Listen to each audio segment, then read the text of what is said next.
नमस्कार, जय श्री राम, हर हर महादेव।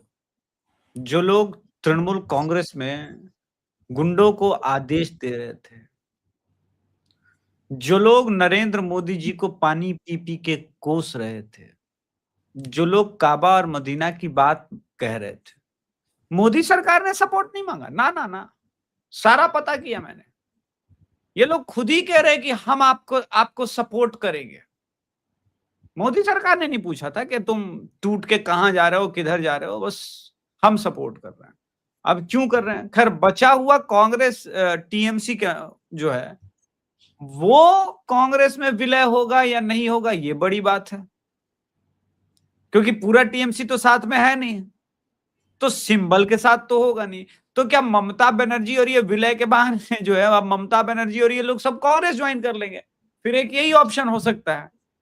और ये भी कैसे संभव होगा? अगर 2/3 इधर पे चला जाएगा तो टीएमसी इनके पास, आपके पास तो कुछ है ही नहीं।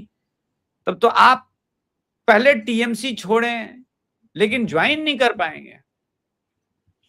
अलग राजनीतिक दल तो बना सकते हैं, लेकिन ज्वाइन नहीं कर पाएंगे। बड़ी कश्मकश है।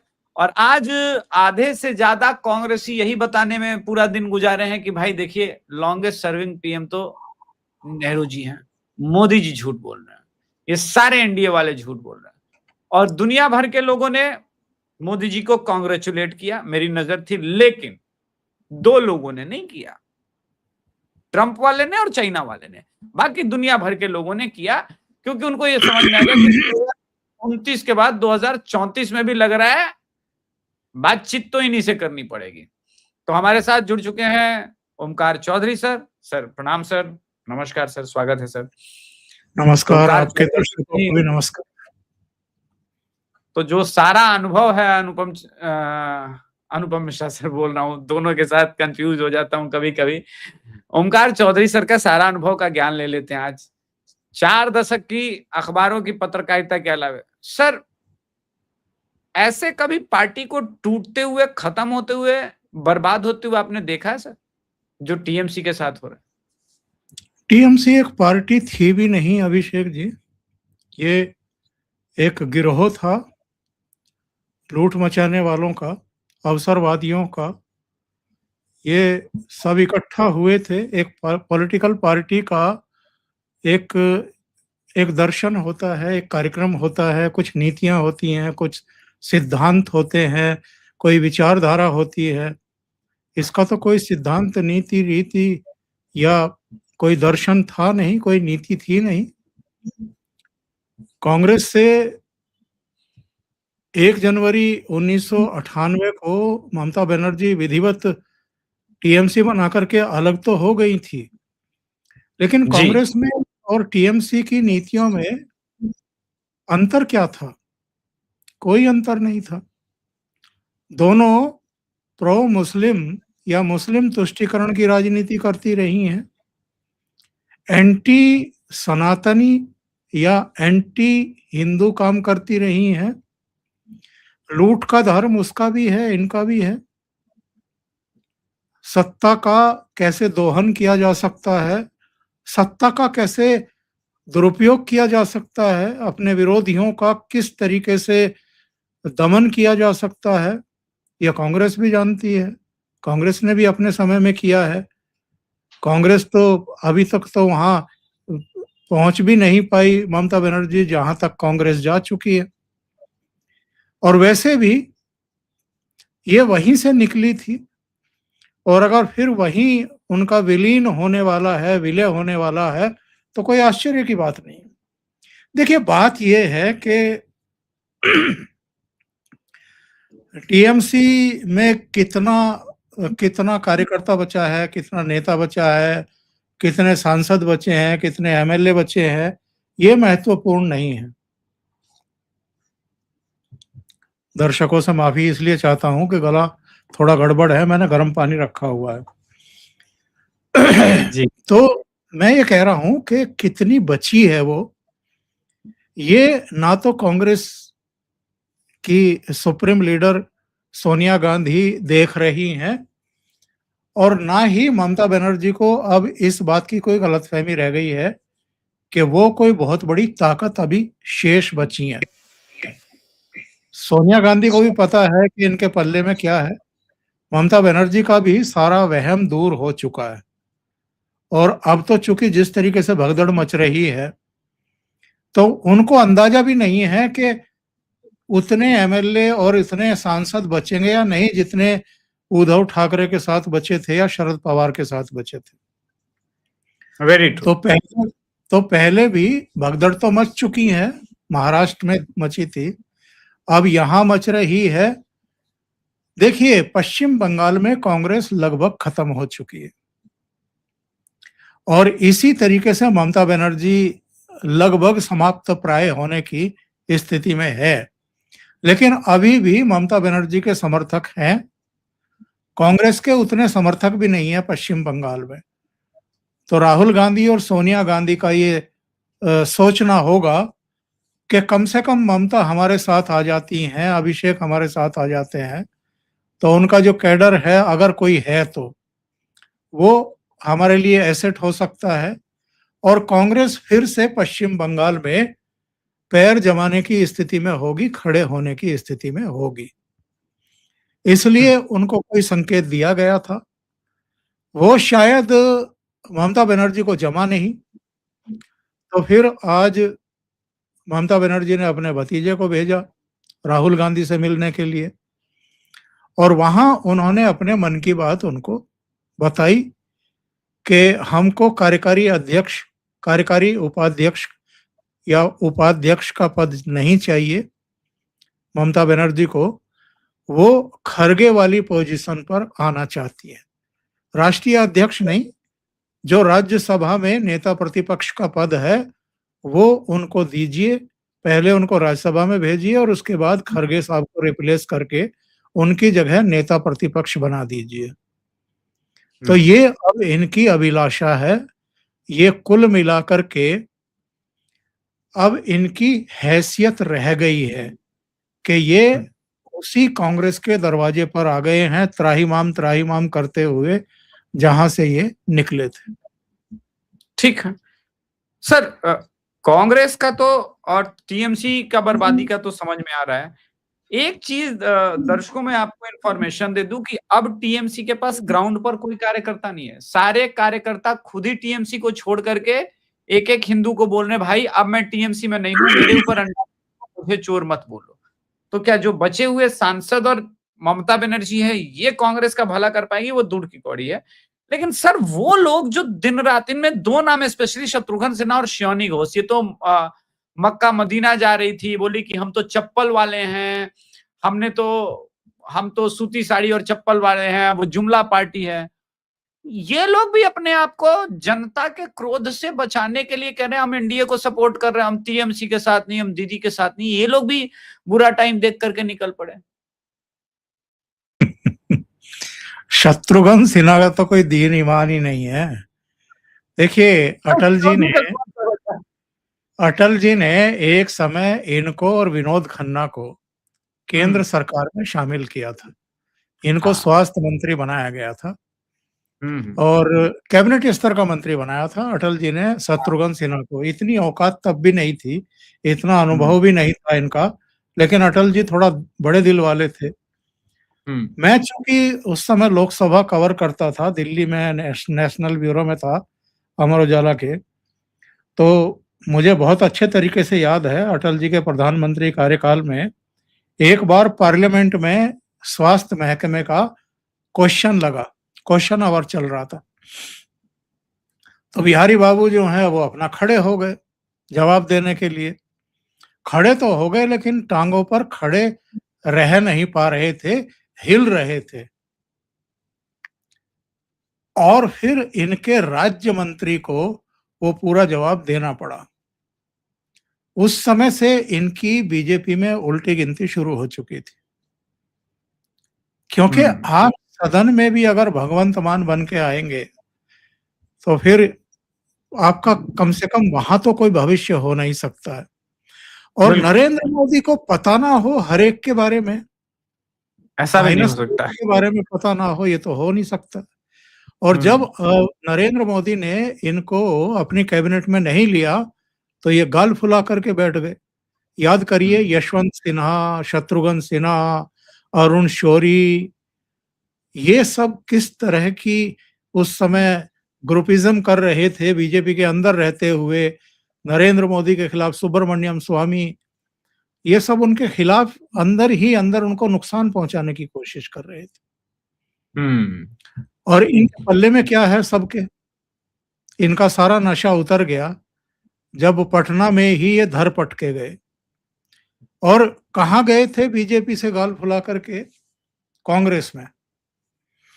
राहुल गांधी को अपना नेता मान लिया था इन्होंने। फिर वहां भी नहीं जमी तो टीएमसी में चले गए, आसनसोल से जाकर के लड़ लिए, चलो वहां जीत गए, एमपी बन गए। लेकिन अब टीएमसी के भी नहीं। तो कुछ लोगों का ये कैरेक्टर होता है कि जो जहां होते हैं वहां के नहीं रहते, और यही हाल इनका।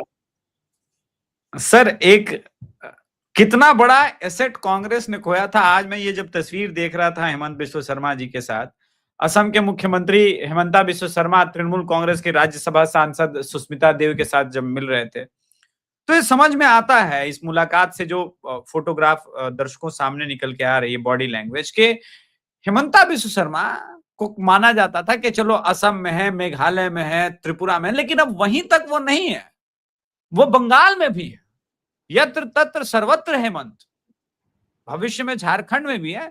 लेकिन ये भाजपा के लिए हेमंत बिस्व शर्मा कितने कारगर साबित हो रहे हैं कि भाजपा की रणनीति का कितना अहम हिस्सा बन गए हैं, उस पर मैं आना चाहता हूं। सर 12 साल और बात हो रही है, आज बहुत मेल्टडाउन रहा कि नहीं नहीं नहीं नहीं नहीं, लॉन्गेस्ट सर्विंग तो नेहरू जी हैं, पूरी दुनिया मैसेज कर रही थी, कांग्रेचुलेट कर रही है। पहले हम थोड़ा सा इस पे आए कि नरेंद्र मोदी जी की ये सफलता आने वाले समय में, हम जानते हैं कि 12-16 में कब कन्वर्ट हो जाएगा हमें पता भी नहीं चलेगा, जिस तरह जितने वो फिट हैं इस समय। और इसमें मुझे कोई संदेह नहीं कि 2029 में जो स्थिति है सरकार ये लोग बना लेंगे। मोदी जी ऐसा क्या कर रहे हैं कि वो ऊपर जा रहे हैं, और कांग्रेस या विपक्ष बेसिक गलती सर क्या कर रही है? मैं थोड़ा सा पॉलिटिकल नहीं होकर के मैं थोड़ा सा अलग ढंग से पूछना चाह रहा हूं। आप होते तो विपक्ष को क्या सलाह देते भारत के भलाई के लिए कि तुम लोग ये बेसिक गलती कर रहे हो? पहले सुष्मिता देव पर आते हैं। देखिए, सुष्मिता देव के पिताजी संतोष मोहन देव साहब असम के कद्दावर कांग्रेस नेताओं में से थे, केंद्र में मंत्री रहे हैं। और हिमंता बिस्वा शर्मा हो, देवेंद्र फडणवीस हो, या अब बंगाल के नए चीफ मिनिस्टर शुवेंदु अधिकारी हो, इनके अपोजिशन लीडर्स के साथ भी बहुत अच्छे रिलेशन है। और यही वजह है कि देवेंद्र फडणवीस ने कई मौकों पर भारतीय जनता पार्टी के लिए वो किया है जिसको असंभव माना जा रहा था। हिमंता बिस्वा शर्मा भी असम की सीमाओं से बाहर के नेता हैं, यानी पूरे पूर्वोत्तर में उनके रिश्ते हैं, और वो जिससे चाहे जब चाहे तब फोन उठा करके बात कर लेते हैं, मुलाकातें कर लेते हैं। उसका ही असर हमें देखने को मिल रहा है। और ये जो टीएमसी में इतनी बड़ी फूट हुई है, इतना ज्यादा लोग टूट करके शुवेंदु अधिकारी के जरिए बीजेपी नेतृत्व तक पहुंच रहे हैं, ये शुवेंदु का करिश्मा है। टीएमसी से ही आए थे, लेकिन उनका अपना रसूख, उनका अपना विश्वास और सबसे उनके रिश्ते। तो कम से कम 3 मुख्यमंत्री अब ऐसे हैं बीजेपी के पास जो मिशन मोड में काम करते हुए दिखाई देते हैं। अब आते हैं आपके प्रश्न पर कि नरेंद्र मोदी ऐसा क्या कर रहे हैं और विपक्ष को क्या करना चाहिए। तो बात यह है कि एक बार मैं, एक जाने माने उद्योगपति हैं मित्र सेन जी, उनका इंटरव्यू कर रहा था, और इंटरव्यू करते हुए मैंने उनसे सवाल किया। मैंने कहा, आपने इतना बड़ा कारोबार खड़ा कर लिया, हजारों करोड़ का टर्नओवर, बहुत सारी कंपनियां, माइनिंग का काम, ट्रांसपोर्टेशन का काम, बिजली उत्पादन केंद्र, तमाम चीजें, तो आने वाली पीढ़ियों को कोई आप संदेश देते हैं क्या? तो उन्होंने बहुत रिमार्केबल जो है जवाब दिया। उनका कहना ये था कि 6 बेटे हैं, 3 बेटियां हैं, उनके बच्चे हैं, पोते नातियां सब हैं। अगर मेरे कुल जीवन से वो कुछ सीखना चाहें अपने आप, तो सीख लें। मैं उपदेश के रूप में, प्रवचन के रूप में किसी को कुछ नहीं कहता। मेरा अपना पूरा जीवन है, संघर्ष है, यहाँ तक की यात्रा है। तो इससे कुछ अगर वो ग्रहण करना चाहें तो कर लें।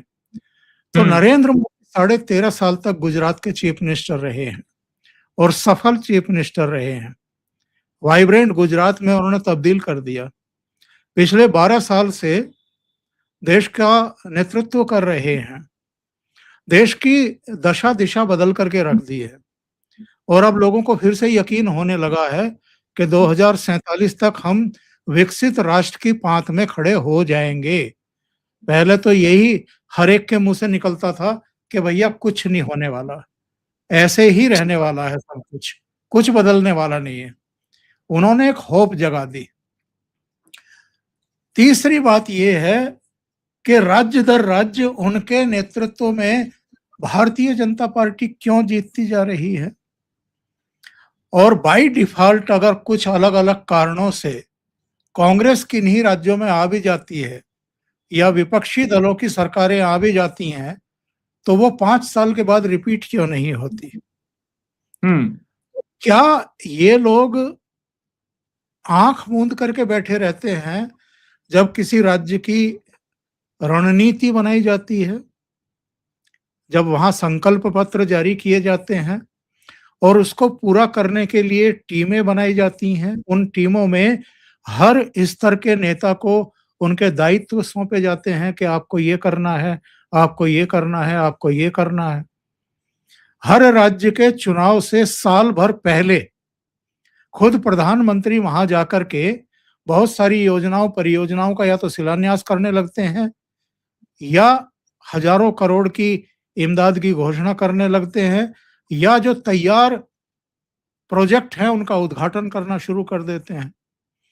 और वहां जाकर के वो बताते हैं कि हमने पिछली बार आपसे क्या वादे किए थे और उनमें से हमने अब कितने पूरे कर दिए हैं। तो जब लोगों के सामने ये सब चीजें आती हैं तो उनको यकीन होता है कि हाँ, ये प्रामाणिक नेता हैं, जो वादा करके जाते हैं उसको पूरा करके दिखाते हैं। क्या जिन स्टेट्स में विपक्षी दलों की सरकारें हैं वो ऐसा कर पा रहे हैं कि जो वादे करते हैं वो पूरे भी करते हों?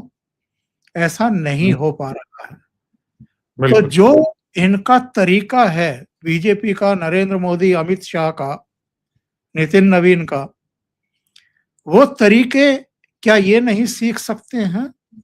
ठीक है, वो केंद्र की सत्ता में है, उतने बड़े प्रोजेक्ट वो राज्यों को नहीं दे सकते, उनके पास सीमित संसाधन है, बल्कि पार्टियों के पास तो नहीं ही होते हैं संसाधन कि वो झोंके। पर जो आपकी राज्य सरकारें हैं वो तो अपने वायदे पूरा करने की दिशा में स्टेप ले सकती हैं, काम कर सकती हैं, लेकिन वो भी करती हुई दिखाई नहीं देती हैं। तो क्यों अलोकप्रिय हो जाती है? क्यों जनता 5 साल बाद आपको उठा करके बाहर फेंक देती है? तो जब तक आप इस पर मंथन नहीं करेंगे और जिस तरीके से वो रिपीट होती चली जाती हैं, देखिए हरियाणा में मैं तो हरियाणा को बहुत सालों से कवर भी करता रहा हूँ। हाँ, हरियाणा को मैं दूसरा घर मानता हूँ, क्योंकि मैं चंडीगढ़ रहा जब अमर उजाला लॉन्च किया था 99 जुलाई में, और उसके बाद फिर 16 साल हरिभूमि का संपादक रहा। तो मैं हरियाणा को, हर उसके जिले को, तहसील को, सबको जानता हूँ, वहाँ के पॉलिटिशियन को जानता हूँ। हरियाणा में बहुत लंबे समय तक भारतीय जनता पार्टी पिछलगू बनी रही, कभी देवीलाल की, कभी चौटाला की, कभी बंसीलाल की, कभी भजनलाल की। 2013-14 में एक कॉन्फिडेंस आया उनके भीतर, उन्होंने अकेले लड़ने का फैसला किया। जो भजनलाल के बेटे की पार्टी थी कुलदीप बिश्नोई की, उससे नाता तोड़ लिया और अपने दम पर उनकी 46 सीटें आ गई। 90 के सदन में इंडिपेंडेंटली सरकार बनाई, पहली बार बीजेपी का अपना मुख्यमंत्री बना, किसी की बैसाखी का सहारा नहीं लेना पड़ा। इसी तरीके से महाराष्ट्र में बाला साहब ठाकरे के पीछे लगे रहे तो भारतीय जनता पार्टी उस तरीके से पनप नहीं पाई। 13-14 में आकर के जब मोदी जी की आंधी चल रही थी पूरे देश में, तब भारतीय जनता पार्टी, हालांकि 2009 में ही उसकी शुरुआत हो गई थी, लेकिन 2013-14 में तो वो बहुत बड़ी पार्टी बन गई और शिवसेना सिमट गई। पंजाब में वो कॉन्फिडेंस नहीं आया, अकालियों के पीछे आप लगे रहे, वहां आप कामयाब नहीं हुए। बिहार में भी एक दौर था, बहुत लंबा दौर था, जब नीतीश बाबू बड़े भाई की भूमिका में थे और भारतीय जनता पार्टी छोटे भाई की भूमिका में थी। लेकिन आप अगर पल्स को पहचानने लगे उस राज्य के लोगों की, उनकी एस्पिरेशंस क्या हैं, ये अगर आपने जान ली और उस दिशा में उसको पूर्ति करने के लिए आप आगे बढ़ गए, तो आप कामयाब होंगे। देर लगेगी लेकिन कामयाब होंगे। बंगाल ताजा उदाहरण है। ठीक ठीक। ठीक। तीसरी विधानसभा में केवल 3 एमएलए थे। इससे पिछले वाली विधानसभा में वो 77 हो गए और इस विधानसभा में 208 हो गए। काशीराम कहा करते थे कि नई पार्टी पहला चुनाव हारने के लिए लड़ती है, दूसरा चुनाव हरवाने के लिए लड़ती है और तीसरा चुनाव सरकार बनाने के लिए लड़ती है। तो जिसमें इतना संयम होगा, धैर्य होगा, स्टडी होगी, जमीन पर जाकर के संघर्ष करने का मादा होगा, जनता की समस्याओं को समझ करके उनको उठा करके अपने कार्यकर्ताओं के साथ, नेताओं के साथ जमीन पर जाकर के संघर्ष करते हुए दिखने की अगर आप में क्षमता है तो आप कुछ हासिल कर सकते हैं। दिन में आप 10 ट्वीट कर रहे हैं या 20 कर रहे हैं, ट्वीट खेलने से आप चुनाव नहीं जीत सकते। या कभी जब मौसम हो आ जाए तो आप जाकर के चुनाव सभाएं संबोधित करें, 10 गालियां अडानी अंबानी को दे आए, मोदी जी को चोर बता दें, अमित शाह को और मोदी को गद्दार बता दें, ऐसे आप चुनाव नहीं जीत सकते। ठीक सर, दुनिया भर के लोगों ने ट्वीट किया, मेलोनी हो, मैं देख रहा था नेतन्याहू हो, लेकिन अमेरिका और चाइना को बड़ा अनकंफर्ट सा फील हो रहा है, ऐसा लग रहा है नरेंद्र मोदी के कारण कि नरेंद्र मोदी जी का शासनकाल ये लंबा जाएगा, सारा प्लानिंग हो गया, सब कुछ, हर बार रेजिम चेंज के लिए अलग अलग प्रयास होते हैं। अब आप इसको कैसे देखते हैं कि क्या अब हम 2008 से पहले वाले रिलेशन में जा रहे हैं जो यूएस और इंडिया का था, या फिर अब इंडिया और यूएस का रिलेशन बस ऐसे ही चलता रहेगा जो अटल बिहारी वाजपेयी जी के समय बस चल रहा था, गाड़ी खींच रही थी, कोई विश्वास नहीं, कोई ऐसे नहीं, बस चल रहा है। अभी मार्को रूबियो 4 दिन की भारत यात्रा पर आए थे, जो उनके सेक्रेटरी ऑफ स्टेट जो विदेश मंत्री है जी, उनका हवाई जहाज लैंड हुआ था कलकत्ता में, दिल्ली में नहीं जी, कलकत्ता और में, वहां हाँ। उतर करके वो मिशनरीज में गए थे, मदर टेरेसा हाउस गए थे, वहां रहे, कुछ समय बिताया उन्होंने और उसके बाद दिल्ली लौटे। जी। तो जो प्रेस कॉन्फ्रेंस हुई थी उसमें जयशंकर साहब का जवाब उन्होंने सुन लिया होगा और अमेरिका ने भी सुन लिया होगा। जब ये कहा जा रहा था कि जो आपकी जरूरतें हैं उसके हिसाब से हम आपको ईंधन उपलब्ध कराने को तैयार हैं, यानी वो ये कहना चाह रहे थे कि रूस से आप खरीदना बंद कर दीजिए, जो 20-22 दूसरे देशों से खरीदते हैं उन पर निर्भरता कम कर लीजिए, अमेरिका आपकी सारी जरूरतें पूरी करने को तैयार है। और एस जयशंकर ने कहा कि हम 145 करोड़ की जनसंख्या वाले देश हैं, जो हमारी ऊर्जा जरूरतें हैं उसकी पूर्ति के लिए जहां से हमें सस्ता और सुलभ तेल मिलेगा हम वहां से लेंगे। यानी अमेरिका के विदेश मंत्री को उनके मुंह पर टका सा जवाब दिया, और ये पहली बार नहीं है। उन्होंने अमेरिका की धरती पर भी खड़े होकर के ऐसे ही टके से जवाब दिए हैं। उन्होंने यूरोप की यात्रा के समय यूरोपियन देशों को भी बहुत अच्छे तरीके से जवाब दिए हैं कि जितना ईंधन हम पूरे महीने में खरीदते हैं रूस से, उतना यूरोपियन कंट्री रूस से ही सुबह से लेकर के दोपहर तक खरीद लेते हैं। इसलिए हमको ये मत बताइए कि हमें क्या करना है और क्या नहीं करना है। हम वो करेंगे जो हमारे राष्ट्र के हित में है। तो अमेरिका ये सब सुनने का आदी नहीं रहा है। उसको चाहिए पाकिस्तान जैसा यस मैन और पूंछ हिलाने वाला। भारत किसी के सामने पूंछ हिलाता नहीं है। अगर वो यस मैन होता तो फिर ये 50% का टैरिफ ना लगाता वाशिंगटन, या भारत को नुकसान पहुंचाने की पूरी कोशिश ना करता। चाबहार वाला जो 2018 का परमिशन था उसको लिंगर ऑन कर दिया। हमारे लड़ाकू विमानों के जो जहाज थे जी कंपनी ने 2 साल डिले कर दिए। हमारे विमान तैयार पड़े हैं, केवल अमेरिका की कंपनी का वो जहाज का इंजन लगना है और वो उड़ान भरना शुरू करेंगे और उनका कमीशन होगा मिलिट्री में। लेकिन जानबूझ करके हमें नुकसान पहुंचाने वाली हरकतें अमेरिका की तरफ से हुई है। और जब उन्होंने देख लिया कि यूरोपियन यूनियन के साथ हमारा करार हो गया है, एफटीए हो गया, तो उसके बाद नाक रगड़ करके डोनाल्ड ट्रंप ने कहा कि हम टैरिफ को 50 से घटाकर 18 कर रहे हैं और भारत के साथ हमारी एफटीए की सहमति हो गई है, जल्दी ही उस पर साइन हो जाएंगे।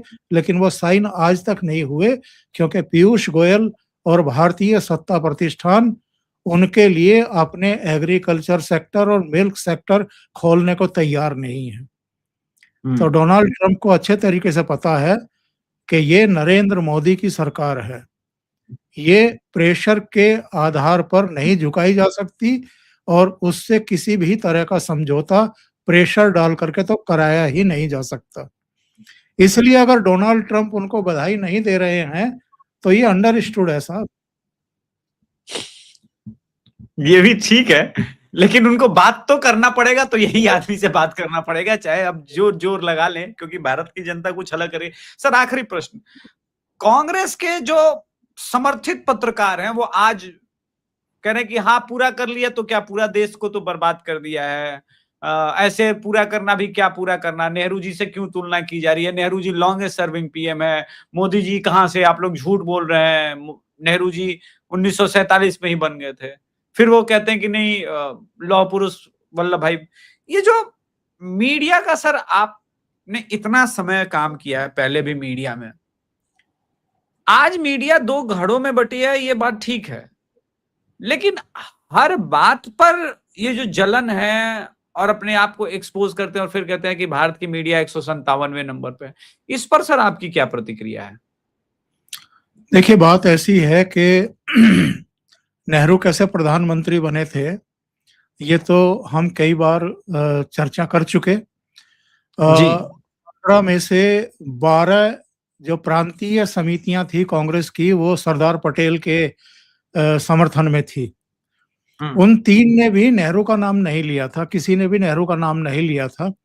पर चूंकि नेहरू उस समय चूंकि कांग्रेस के अध्यक्ष थे और महात्मा गांधी चाहते थे कि वही प्रधानमंत्री बने, तो सरदार पटेल को ना बना करके नेहरू को बना दिया।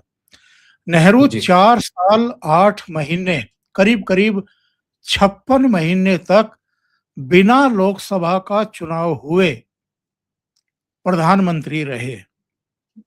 यानी 15 अगस्त 1947 से लेकर के और 51-52 में जाकर के जो लोकसभा का पहला चुनाव हुआ था वो 17 अप्रैल 1952 को खत्म हुआ था और पहली लोकसभा जो है वो 17 अप्रैल 1952 को गठित हुई थी। यानी करीब करीब ये 56 महीने बिना चुनाव के प्रधानमंत्री रहे थे। तो भाई नरेंद्र मोदी तो कम से कम ऐसे प्रधानमंत्री नहीं है कि सारी पार्टी उनके खिलाफ हो और उनको प्रधानमंत्री बना दिया गया हो। हकीकत यह है कि जब वो लीड कर रहे थे उससे पहले सितंबर 2013 में ही उनको प्रधानमंत्री पद का चेहरा बना दिया गया था। उन्हीं की लीडरशिप में सारा अभियान चला, उनको देश की जनता ने चुना। कई 20 साल बाद 1984 में कांग्रेस को पूर्ण बहुमत मिला था, उसके बाद किसी दल को पूर्ण बहुमत नहीं मिला। 2014 में आकर के भारतीय जनता पार्टी को 282 सीटें मिली, तो देश ने उनको प्रधानमंत्री चुना है। और अगर नेहरू का पहली लोकसभा गठन होने के बाद इसके कार्यकाल से और 1964 तक का उनका कार्यकाल लगाएं, तो अब नरेंद्र मोदी उनसे ज्यादा समय तक प्रधानमंत्री रह चुके हैं। नेहरू ने ठीक है रहे ये तो समय का चक्र है, कोई ना कोई तो आगे जाएगा ही। फिर इतना मीडिया का ये क्यों हो कि भाई परेशान होना कि मोदी को गाली देने पे उतारू हैं? जलन इस बात की है कि एक चाय वाले का बेटा प्रधानमंत्री तो बना, लेकिन वो इतना लोकप्रिय प्रधानमंत्री बना कि जो ग्लोबल रेटिंग आती है पिछले 7 साल से, उसमें वो टॉप से नीचे उतरने को तैयार ही नहीं है। पूरी दुनिया में इतना लोकप्रिय प्रधानमंत्री कोई दूसरा है ही नहीं। और मैं तो कहता हूं कि जिन लोगों को जलन है वो जरा ये पता करें कि नरेंद्र मोदी ने क्या क्या किया है इन 12 सालों में। डिजिटल इंडिया, यूपीआई, जीएसटी, अनुच्छेद 370 हटाना, जनधन योजना, उज्ज्वला योजना, आयुष्मान भारत, स्वच्छ भारत मिशन, जन जीवन मिशन, कोविड वैक्सीनेशन करवाना, इसके अलावा मेक इन इंडिया और पीएलआई, और इसके अलावा बुनियादी ढांचे का विस्तार, भगवान राम का भव्य मंदिर और वैश्विक स्तर पर भारत की बढ़ती हुई भूमिका, इसको कोई इनकार कर सकता है क्या?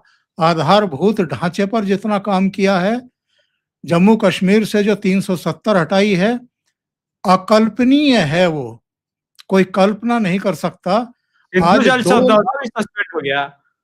2 लाख करोड़ रुपया जीएसटी का कलेक्शन पर मंथ का है। तो ये सारी चीजें कोई इनकार कर सकता है कि ये हुई हैं?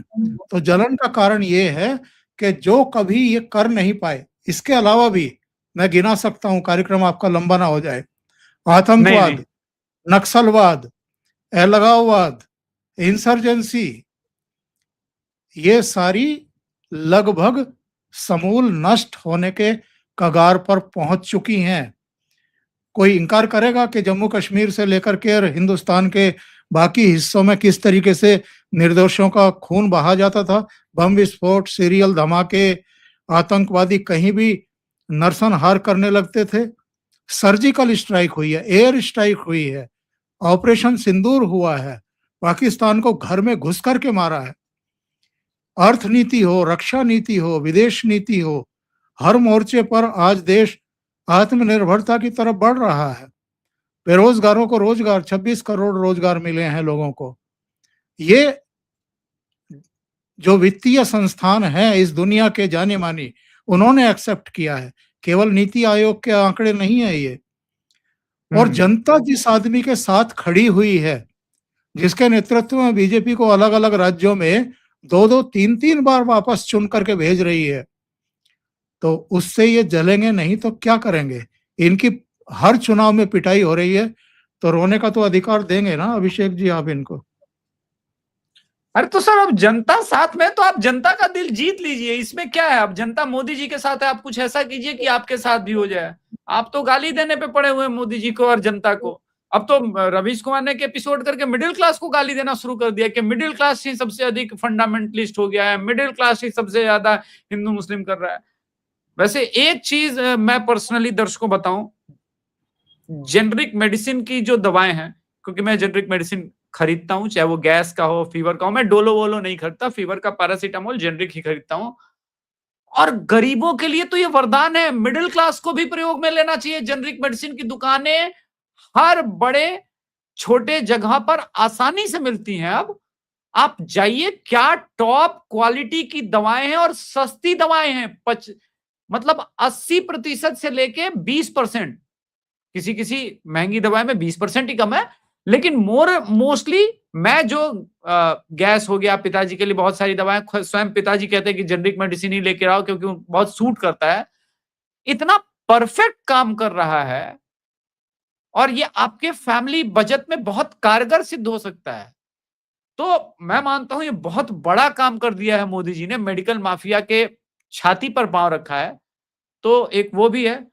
ओमकार सर, आपने इस पूरे विषय पर बहुत विस्तार से हमारे साथ चर्चा की, बात की, उसके लिए बहुत बहुत धन्यवाद सर। प्रणाम सर।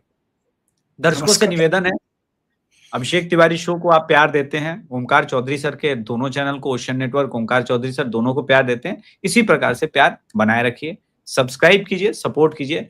बाकी आ रहे हैं पूर्वांचल, और जुलाई एंड के बाद से ही पूर्वांचल का नब्ज लेना हम शुरू कर देंगे। बंगाल की तरह 6 महीने पहले, थोड़ा सा यहाँ 400 सीट है तो थोड़ा ज्यादा ट्रेवल करना पड़ेगा, यूपी में मेहनत डबल लगेगा, लेकिन तैयारी हो गई है। Thank you. जय श्री राम। जय श्री राम।